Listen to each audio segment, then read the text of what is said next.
When we introduced inner products and inner product spaces, link in the description, we talked about how this gives us a way to understand what the angle between vectors is in any inner product space. And so we can give meaning to angles in some surprising places. In this video, we'll see exactly how that is done. How do we define the angle between vectors in a general inner product space? And what does it mean for two vectors to be orthogonal in an inner product space? We'll also, of course, see some examples. This video has chapters, so you can skip around as you please. So what is meant by the angle between two vectors in a real inner product space?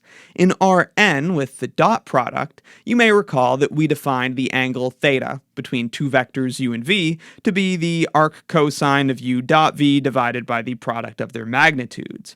But in order for this to make sense in any real inner product space, we need that inner product between u and v, which used to just be the dot product, but now of course could be any inner product.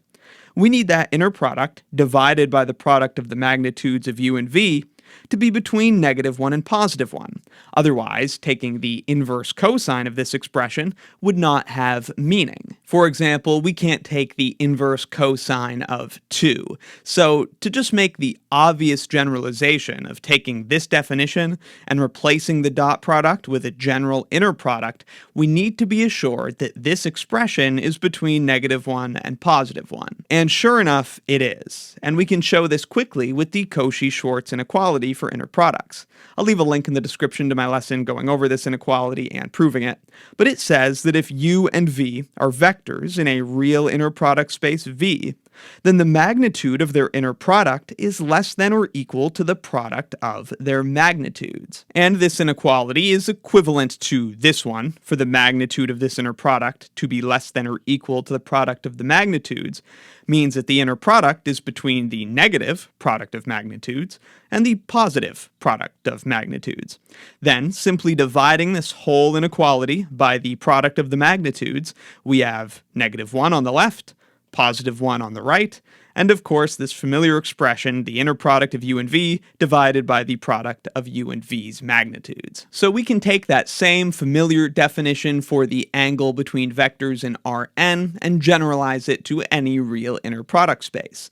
If u and v are vectors in a real inner product space V, we will define the angle theta between those vectors u and v as the arc cosine of the inner product of u and v divided by the product of their magnitudes. And for non-zero vectors, as was the case with Rn, this angle theta between them will only be pi/2, or 90 degrees, if the inner product of the vectors is 0.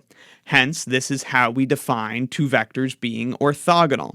Two vectors u and v in an inner product space V are called orthogonal if their inner product is equal to 0. Hence, this would be 0, and theta, the angle between them, would be pi/2. Now let's do some examples. Let's find the angle between this polynomial p and this polynomial q with respect to the standard inner product on the vector space P2 of degree at most 2 polynomials. As a quick recap, if you don't recall the standard inner product on this space, here is how it's defined. It's just the sum of the products of the coefficients of the same degree terms. So with that in mind, we can compute the angle between these two vectors, which in this case, of course, are polynomials. First, to calculate the inner product of p and q, we multiply and add their corresponding coefficients. So -1 is a constant, we multiply that by q's constant term of 2.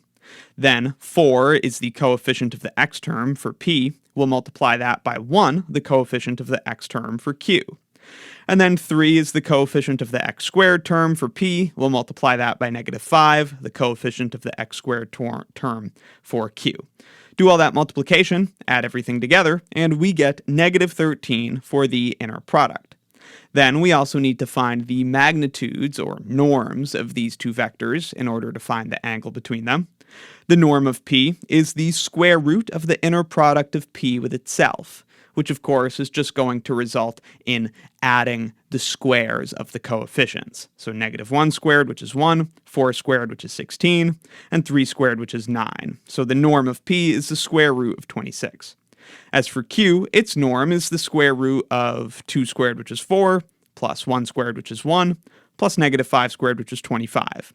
So the norm of q is the square root of 30. So refer back to that definition of the angle between vectors. We've now got the inner product, we've got the magnitudes, now we'll just have to do this expression and take the inverse cosine. So theta, the angle between these two vectors p and q, is the arc cosine of negative 13 divided by that product of the magnitudes, and this is about 118 degrees. Now what that means for the angle between these degree 2 polynomials to be about 118 degrees, I'll leave for you to ponder, but suffice to say the polynomials are not orthogonal. Here's another quick example. Remember when we were asked to find the angle between those polynomials, we were asked to do so with respect to a particular inner product. Of course, the angle between two vectors depends on the inner product being considered, and so whether or not two vectors are orthogonal could also change depending on the inner product. For example, these vectors u and v are orthogonal with respect to the standard inner product, the dot product, on r squared. We can see that by multiplying their corresponding components and adding them. 2 plus negative 2, it's 0. So the vectors are orthogonal with respect to the standard inner product on r squared. But if we consider a different inner product, say this weighted Euclidean inner product, where the product of the first components is doubled, the vectors are no longer orthogonal. Under this inner product, the inner product of u and v is 2 times that product of their first components, plus the product of their second components, and this is equal to 2, which is not 0. So with respect to this inner product, u and v aren't orthogonal. Here's one more example. These are two vectors in the vector space of 2 by 2 matrices, this matrix U and this matrix V. If you don't recall, this is the standard inner product on this space. The inner product of two matrices U and V is the trace of U transpose times V. Now, it turns out when you do this, you end up just multiplying the corresponding entries of the matrices together and adding them. I'll leave a link in the description to my video going over that. But in the end, this means that the inner product of these two matrices, U and V, is, by definition, just going to be the product of their corresponding entries added together. So 0 times 1 plus 3 times 0 plus negative 1 times 0 plus 0 times 5, which is equal to 0. Hence, these two matrices, U and V, are orthogonal with respect to the standard inner product on the vector space of 2 by 2 matrices. So that's a quick introduction to angles and orthogonality in real inner product spaces, as well as a handful of basic examples. Let me know in the comments if you have any questions, and be sure to check out my linear algebra course and linear algebra exercises playlists in the description for more.